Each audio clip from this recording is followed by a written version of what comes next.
बोधि धर्म का इतिहास। एक बौद्ध कथा। बोधि धर्म का इतिहास। बोधि धर्म का जन्म दक्षिण भारत में पल्लव राज्य के राज्य परिवार में हुआ था। वे गौतम बुद्ध की परंपरा से हैं और वे जैन को चीन ले गए थे। चीन में उनका स्वागत किस तरह से हुआ था? आज से करीब 1500 साल पहले चीन में वू नाम का एक राजा था जो बौद्ध धर्म का महान संरक्षक था। उसका बड़ा मन था कि भारत से कोई बौद्ध शिक्षक चीन आए और बौद्ध धर्म के संदेशों का प्रचार प्रसार करे। इसके लिए उसने भरपूर तैयारियां भी कीं। ये तैयारियां कई सालों तक चलती रहीं और राजा इंतजार करता रहा, लेकिन कोई भी बौद्ध गुरु नहीं आया। दिन बीतते गए और देखते ही देखते राजा 60 साल का हो गया। फिर एक दिन यह संदेश आया कि 2 महान प्रबुद्ध गुरु हिमालय पार करके चीन आएंगे और बौद्ध धर्म के संदेशों का प्रचार करेंगे। यह सुनकर सब तरफ जैसे उत्साह का माहौल बन गया और राजा भी इस खुशी में एक बड़े उत्सव के आयोजन की तैयारी में लग गया। कुछ महीनों के इंतजार के बाद चीन राज्य की सीमा पर 2 लोग नजर आए। ये थे बोधि धर्म और उनका एक शिष्य। बोधि धर्म का जन्म दक्षिण भारत में पल्लव राज्य के राज परिवार में हुआ था। वह कांचीपुरम के राजा के पुत्र थे, लेकिन छोटी आयु में ही उन्होंने राज्य छोड़ दिया और भिक्षुक बन गए। 22 साल की उम्र में जब वह प्रबुद्ध हो गए तो उन्हें बौद्ध धर्म के संदेश वाहक के रूप में चीन भेजा गया।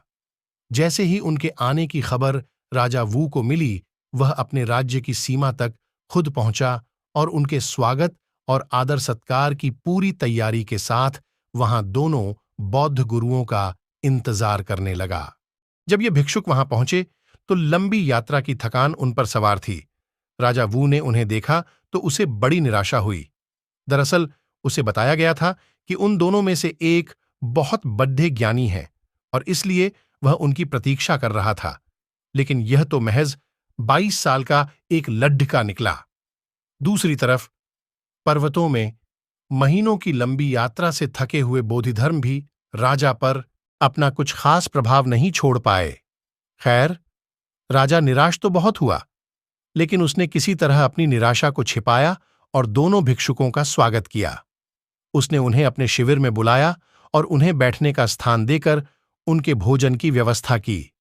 इसी बीच जैसे ही उसे सवाल पूछने का मौका मिला, उसने बोधिधर्म से कहा, क्या मैं आपसे एक प्रश्न कर सकता हूं?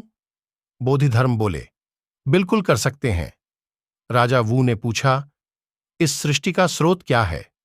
बोधिधर्म राजा की ओर देखकर हंसते हुए बोले, यह तो बड़ा बेवकूफी भरा प्रश्न है, कोई और प्रश्न पूछिए।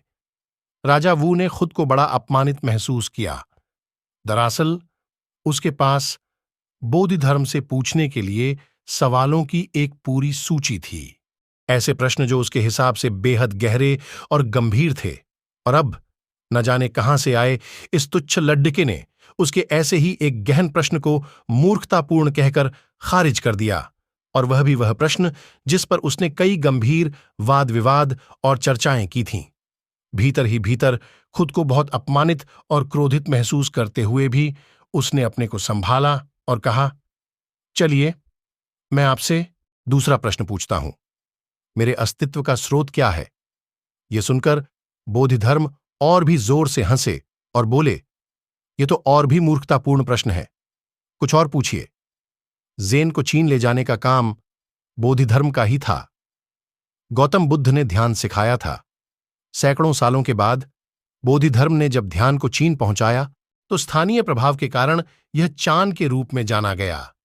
यही चान जब आगे इंडोनेशिया, जापान और दूसरे पूर्वी एशियाई देशों तक पहुंचा तो इसका नाम फिर बदला और ज़ेन बन गया। अगर राजा वो भारत के मौसम या बोधिधर्म की सेहत के बारे में पूछता तो शायद बोधिधर्म फिर भी उसके सवालों का जवाब दे देते, मगर वह व्यक्ति तो इस सृष्टि के स्रोत और अपने अस्तित्व के स्रोत के बारे में पूछ रहा था। बोधिधर्म ने राजा के इन प्रश्नों को नकार दिया।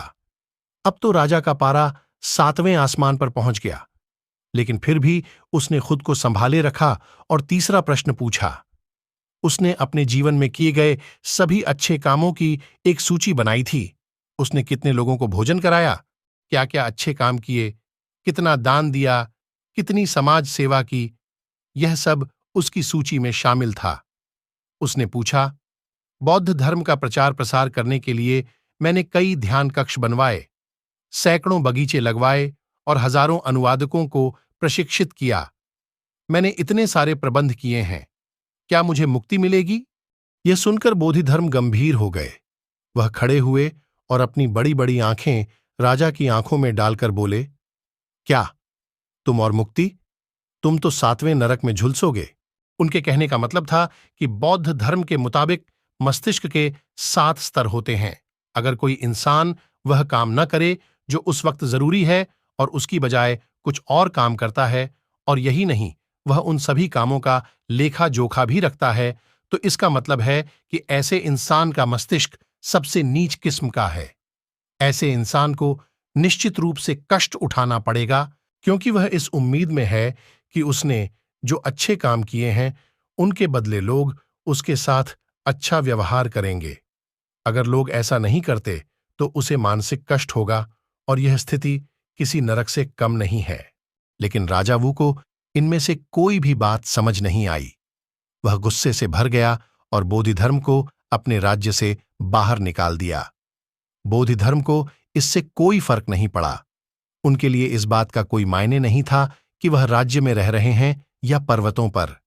उन्होंने अपनी यात्रा जारी रखी, लेकिन राजा वू ने अपने जीवन को सुंदर बनाने का एकमात्र आध्यात्मिक अवसर खो दिया। ज़ेन को चीन ले जाने का काम बोधिधर्म का ही था। गौतम बुद्ध ने ध्यान सिखाया था। सैकड़ों सालों के बाद बोधिधर्म ने जब ध्यान को चीन पहुंचाया तो वहां स्थानीय प्रभाव के कारण यह चान के रूप में जाना गया। यही चान जब आगे इंडोनेशिया, जापान और दूसरे पूर्वी एशियाई देशों तक पहुंचा तो इसका नाम फिर बदला और वहां जाकर यह आखिर ज़ेन बन गया। राजा वू के राज्य से निकाले जाने के बाद बोधिधर्म पर्वतों में चले गए। वहां उन्होंने कुछ शिष्यों को इकट्ठा किया और पर्वतों में ही ध्यान करने लगे। एक साधक के लिए नींद उसकी सबसे बड़ी दुश्मन होती है। एक दंत कथा के मुताबिक एक बार बोधिधर्म ध्यान करते करते सो गए। इस बात से उन्हें अपने पर इतना गुस्सा आया कि उन्होंने अपनी पलकों को ही काट डाला। जब उनकी कटी पलकें जमीन पर गिरी तो वे पहला चाय का पौधा बन गई। तब से नींद से बचने के लिए भिक्षुओं को चाय पहुंचाई जाने लगी। ये दंत कथा आखिर आई कहां से? राजा वू द्वारा निकाले जाने के बाद बोधिधर्म जिस पहाड़ी पर रहने लगे थे उसे चाय के नाम से जाना जाता था।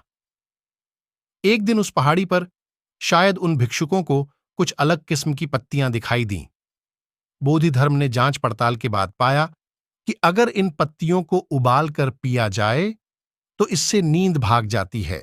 इसे पीकर वे अब पूरी रात सतर्क रहकर ध्यान कर सकते थे, और इस तरह से चाय की खोज हुई।